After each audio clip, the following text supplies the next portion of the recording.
Ketegangan di Timur Tengah kembali meningkat. Pada malam 3 Juni hingga dini hari 4 Juni 2025, Israel meluncurkan serangan udara ke wilayah selatan Suriah, menargetkan posisi militer di sekitar kota Quneitra dan Daraa. Serangan ini dipicu oleh dugaan peluncuran proyektil dari wilayah Suriah ke arah dataran tinggi Golan, yang saat ini diduduki oleh Israel.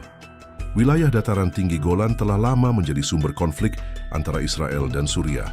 Sejak dicaplok secara sepihak oleh Israel pada tahun 1991, wilayah ini menjadi salah satu titik paling sensitif dalam dinamika geopolitik kawasan. Suriah tetap menganggap Golan sebagai bagian dari wilayah kedaulatannya, dan sebagian besar komunitas internasional tidak mengakui klaim Israel atas wilayah itu. Dalam operasi militer terbaru ini, sejumlah target strategis Suriah diserang. Ledakan besar terdengar dari sekitar Quneitra hingga ke wilayah Daraa, menciptakan kepanikan di tengah warga sipil. Laporan dari pemantau konflik menyebutkan bahwa lokasi yang dihantam termasuk gudang senjata dan fasilitas militer yang diduga digunakan oleh kelompok milisi pro-Iran.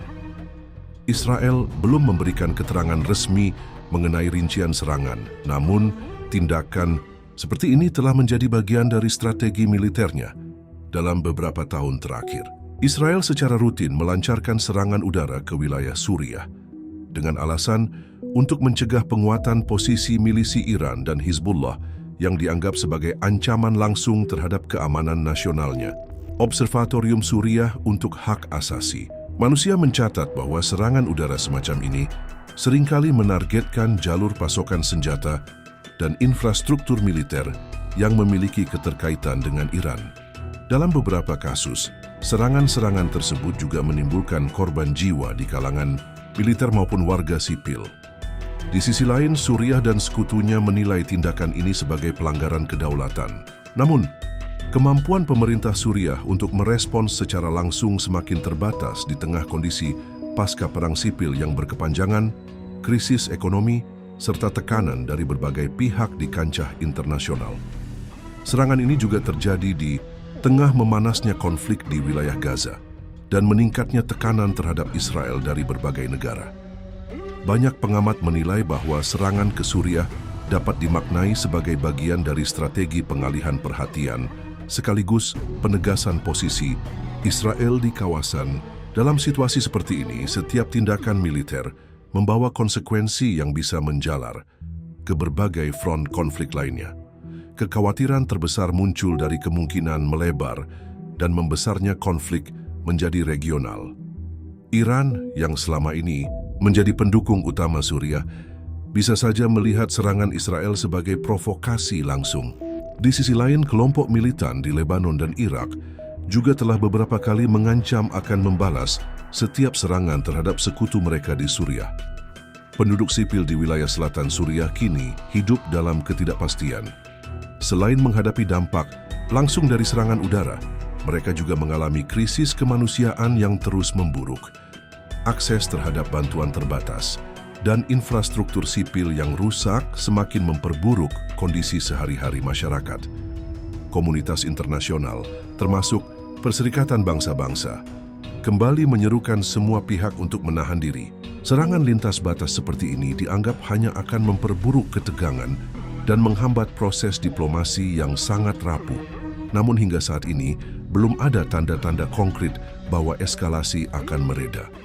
Dalam beberapa dekade terakhir, Suriah telah menjadi arena konflik antara berbagai kekuatan, baik lokal, regional maupun global. Keberadaan pasukan Amerika Serikat, Rusia, milisi Iran, dan kelompok teroris membuat situasi di negara itu menjadi sangat kompleks.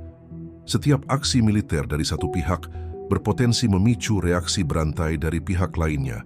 Israel, dengan dukungan kuat dari Amerika Serikat, merasa memiliki legitimasi untuk melindungi perbatasannya dari ancaman eksternal.